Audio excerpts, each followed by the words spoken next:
How's it going, folks? This is Dave Cullen from the Kickout, your weekly pro wrestling guides. Now, as we mentioned at the end of our radio show, we're going to be trying a bit of a different format with the show going forward.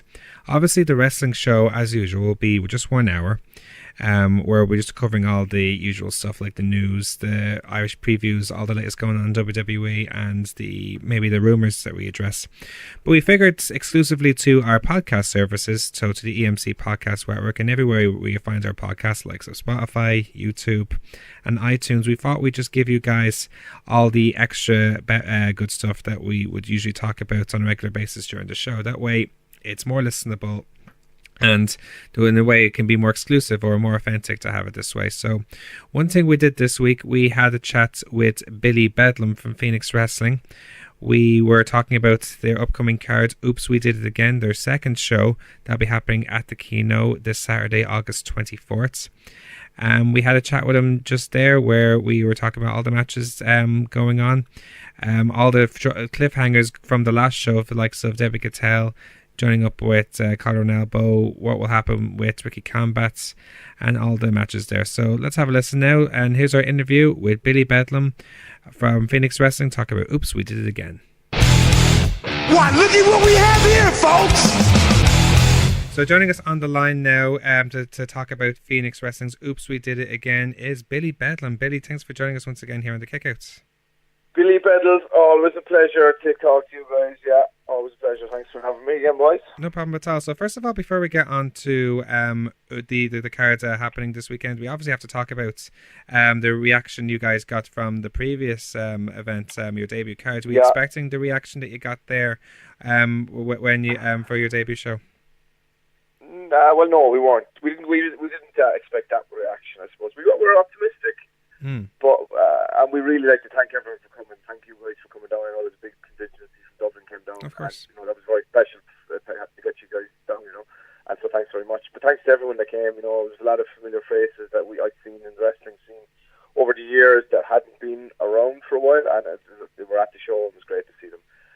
Like when we saw the queue down the road, we were like getting goosebumps. And at the very end and all, when everyone was chanting, "This is Phoenix" and whatnot. It was a really special night, and there was one.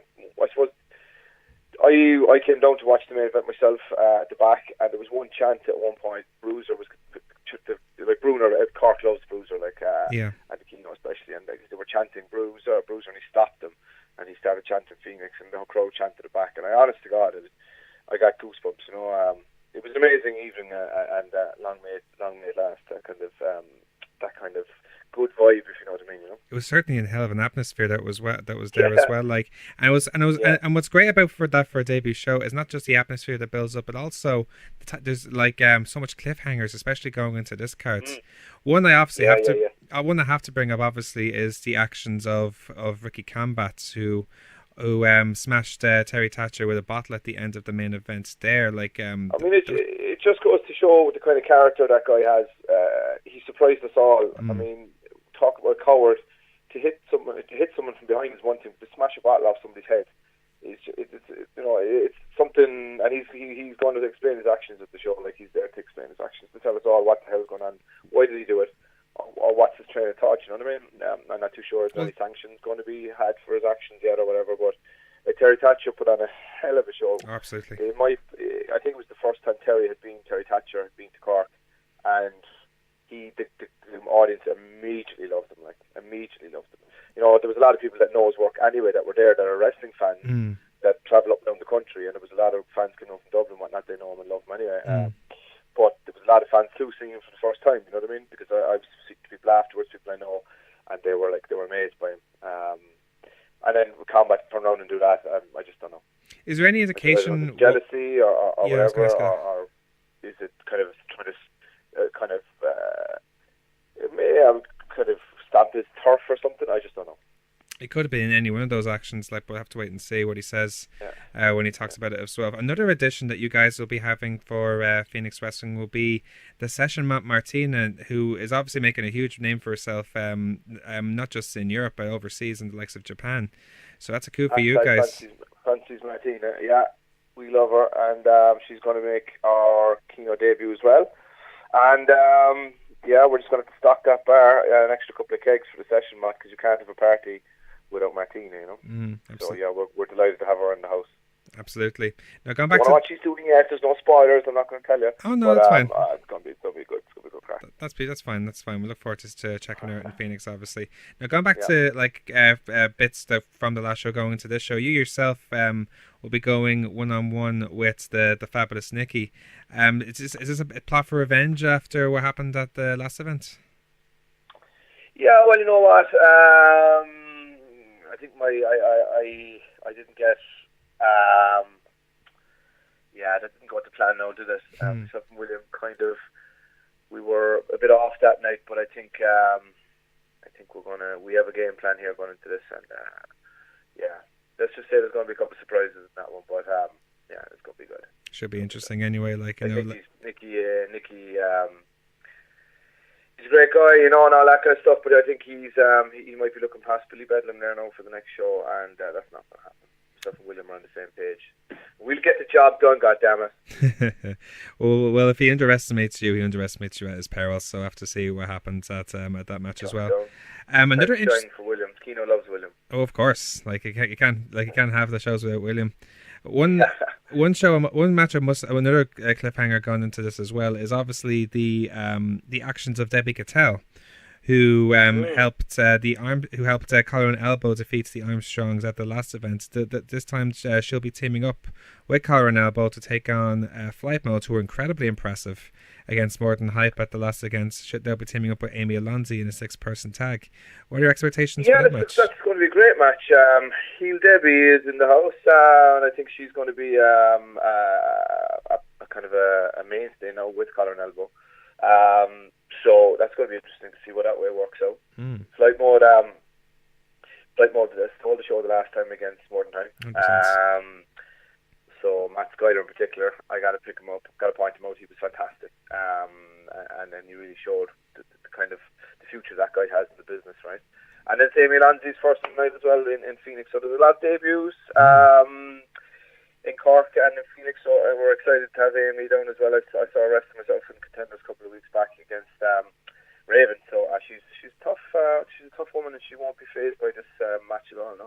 So looking forward to that. Absolutely. Like the thing with Amy Alonzi is that she has this she's very similar to Bailey in a way where although she's all like she's very nice and all that, and when you talk to her and stuff like that, she's as tough as it comes when she's in the ring. So it'd be good to see. I mean, we like Debbie seems to have changed her attitude there of lately as well. So that was a very interesting moment, I suppose, when she just walked out and everyone were, what the hell's going on? And she kicked Marion Armstrong where the sun don't shine. So, it'll be interesting to keep an eye on what happens there as well. Yeah, absolutely. Speaking of the Marion Armstrong, Marion and Butch will be back in action, taking on Darren Carney and Nathan Martin from Morton Hype. Now, that's arguably that's probably like two of the most exciting tag teams in Ireland right now. Arguably at the moment, like certainly the Armstrongs are always entertaining to watch, but Morton Hype, who are making such a name for themselves, particularly this year, this could be a really interesting match here as well. Well, you know what? You got to look at the Irish wrestling scene, and you got to look at who was wrestling over the weekend and who's going wrestling next weekend and whatnot. And you got to say these two boys, Morton Hype, are definitely the future. Or they're going to be the future of the business. Them and Scotty Davis and Cleary and whatnot, Steve Savage and Flight Mode, because these are really young guys. You know what I mean? But they're absolutely fantastic. I remember meeting Darren Carney last year in Canada when I was over there wrestling for RCW with Dan O'Burns, and I remember he came up to me in the locker room with a quick chat, and he was like, hopefully we get down to Cork sometime. And here we are. He is down in Cork. So.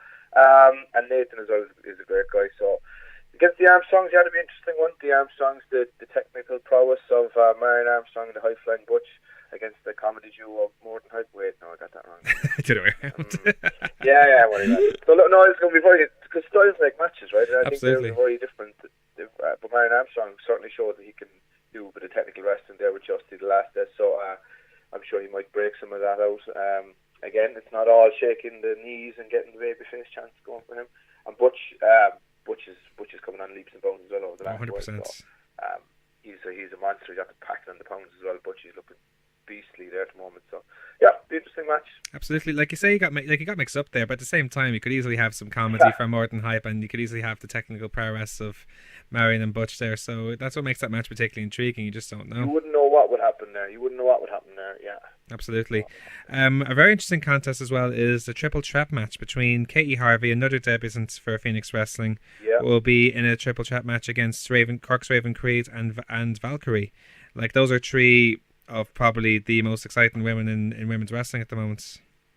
Well, the three of them seem to be getting on great last night at the #Low Blows party, and if you want to see, oops, we did it again, you can see it on the Low Blows Network. Plug. So they were judges last night, but when they step inside the ring and the bell goes off, I think that they will go to war. Raven and Valkyrie had a hell of a match the last time, and introducing Katie Harvey into the mix is going to be very interesting. The Queen of Irish Wrestling, and this is another place where she can show her, what kingdom, what she's about, So we're really, really looking forward and delighted to have Katie on board as well. Yeah. Absolutely, it's definitely an interesting match as well. There's definitely a great rivalry going on between those three women in particular in Dublin. So to bring that to Cork will make it also very interesting too. So it should be an awesome match. Yeah, absolutely, and I'm sure there'll be some announcement soon about a women's division title / we might give an exclusive at some point. On that note, where are you guys on with titles at the moment? Is it something you guys are looking down the line, or is it something that it's just on the plans for now, or where do you guys stand on that at the moment? It's in the plans for the moment. Don't know. Can't really look. It's really at the planning stage at the moment. Yeah, but of course. I'd say there should be something announced. There should be something announced at Limerick. How about that? I'll give it that one. Right? Okay, great. There should be something announced at Limerick, and I'm not going to tell you what it's going to be. Men's or women's or tags or middleweight or whatever we're going to call it. Yeah, but there'll be something announced at Limerick for a title, and we'll probably be crowned this year. Okay. Hopefully. Okay, Grant. That's awesome. We don't want you to reveal too much either. Like, we're just trying to pluck the figures and platters, if you like, a wee bit. Yeah. Speaking of titles as well, the ICW World Champion DCT, another debutant for Phoenix Wrestling, will be defending his title in a triple trap match against Terry Thatcher and Michael May. Like, that's a really big match. Like, for only your second show, how did that come about? Where you had DCT defend the title? Well, it's pretty cool the way it came out. Like, I'll be honest with you, that wasn't what we had planned, I suppose, at the very start when we were talking about the show. Yeah. But DCT won the belt, obviously ICW heavyweight belt, right? And I have an existing relationship with him from fighting in Cork against him a couple of times myself. Right. So we'd have got on and whatnot. So he contacted me and asked me, would we have any space, whatnot, and he, obviously wanted to defend the belt as many times as he can because he's a fighting champ, and he said we'd do some sort of an open challenge. I said, yeah, let's have a look to see if we can make it work. And it is going to be streamed live on Facebook, on the ICW page, and on Phoenix page. So cool. We're going to get some great exposure for that, and that alone is great for us at such a young. We're still so young in our journey here, in our second show, and we have an ICW heavyweight title match being streamed live. Do you know what I mean? So absolutely. We felt that. When the challenge was made, we got onto our boy Jay Money, who is actually hosting the show again. Oh, great. And the challenge was answered by Michael May, who is probably one of the best on the country, if not Europe at the moment, and Terry Thatcher, who we all know is a phenomenal wrestler. Absolutely. So this main event will have everything. I love the DCT's work as well. He's brilliant. Like, I watched that match where he won the ICW belt. If you didn't get to see it, watch it. It's fantastic. Okay, cool. I haven't actually seen it, but I mean to check it out though. But it's very interesting. Very, very good. I was very impressed. Yeah, it's definitely a clash of styles as well. Like, especially with the brawler of Thatcher, the technician style of May, and maybe the well-roundedness of a DCT, if you like. So. Oh, the sexiness of DCT. Of course, yeah, absolutely. Oh. Love the DCT. And of course, in a fatal four-way, also the nights Bruiser, Scotty Davis, Steve Savage, and LJ Cleary will all be facing each other. I saw the promo you guys did for Steve Savage. He seems incredibly determined going into this match in particular. He's a very serious bloke, Steve Savage. He's not to be messed with. He's in great shape. He doesn't want to be seen as a flash in the pan. A lot of people were saying backstage and kind of around the place that he got a fluky victory against LJ Cleary, right?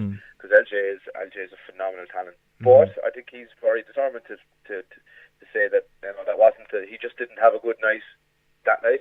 He's going to have a good night next night, and he's going to have a good night every night. Because he's a rookie in comparison to who he's in there with. But he's making great, absolutely great strides himself. So absolutely. He's going to want to prove that it wasn't a fluke. LJ's looking to go for redemption here. Scotty's making his debut, and we all know what kind of a world-class athlete he is. Mm-hmm. And I don't think Bruiser is too keen on any of these pups taking his crown. So he's going to be doing his own blend of slapping them around the place. But come here, Bruiser was phenomenal in the main event the last time. Absolutely. Bruiser can wrestle. He's a very good wrestler. It was right. It was very tight between him and Terry Thatcher in particular. They were like brawling right till the end of the match. Oh man, we got to see them 1-on-1 at some point. Absolutely. Definitely. So yeah. But anyway, back to the Fatal 4. So yeah, look, I'll be very interested to see how Steve lives with LJ and Scotty and Bruiser, and also be very happy. Interesting to see how LJ lives with everyone and Bruiser and so forth. So that one's going to be very hard. I think out of everything, if you're trying to predict, I'm obviously not going to do that. But if you guys are trying to predict, I think that's probably the one you find it hardest to predict. Yeah, that's probably. Anyway, I think you're right. I can't pick a winner at that myself now. So. No, it's very hard to predict that one because there's so many different styles and levels of experience, but all of these guys are really, really passionate, and they're really, really aggressive in everything they do. So there's not going to be a chest. There's not going to be chopped for certain in that one. Yeah, so it's definitely like that match in particular, like shows like the clash of styles of anything, as you mentioned, but it makes for an all round, like adds to the rest of the card where it seems like there's a lot of clash of styles here. So it seems like like it definitely like one of the factors going into the card in general as well as the match. Well, I think if you look back at it, it's a good show. Like we've got a good blend of everything there. Very, very strong main events, some very good tag matches, interperson matches, very good women's triple threat. We've got Celebrity Martina there. We've got Ricky who's explaining his actions. Myself and Nikki who are on run 2. So look, I think it's well balanced, and I think we're on a good, great night. Absolutely. Well, it has all the makings of a terrific card. You can find Phoenix Wrestling. They'll be at your show at August 24th. Oops, we did it again. There's limited tickets available on November.ie, I understand. Is that right? Actually, it is like they are limited now at this point. I know there's people there that are getting on to me. I'm like, lads, get your tickets because we mightn't even. We probably will have some cash sales on the door, but you wouldn't. We've changed it up just so I just want to address one issue. There was a bit of a seating issue the last time because obviously we didn't expect those numbers. So I think I was even down before to try to get people into their seat before the show even started. Yeah. In my ear, but so what we're going to do is we're going to have all seating on the stage, so that maybe anyone that knows the venue will know what I'm talking about. Okay. There'll be more tables. So it'll be all seating at the stage, maybe 50 people up there. Down the sides of the ring will be all seated, and then there'll be a big standing area in front of the ring, which will be cordoned off with a kind of a rope rather than a guardrail, because that cool. So much space. Cool. So we should, we're all set for a great night again. We're hopefully going to have another sellout show. We definitely have a great quality night of wrestling. You know where to find us, and if you can't make the show, then go along to Low Blows Network, and you can find us as well, along with everything else from the Fight Factory and Uprising, and some great podcasts and content and all that kind of stuff. I think I've done a good enough job plugging there now. You've made my job so easy, Billy. You have no idea. Listen, thank you so much for joining us again here on the Kickouts. Wish you all the best, obviously, this weekend for your second show, and we'll talk to you again soon. We'll talk to you before the Limerick show. It's a big show for us as well, so absolutely. Yeah. We'll try and get maybe Marion Armstrong on the call next time as well, so we can have a bit of banter. Awesome. And certainly it's always good to talk to you. See you soon, guys. Bye-bye. Awesome stuff. Take it easy.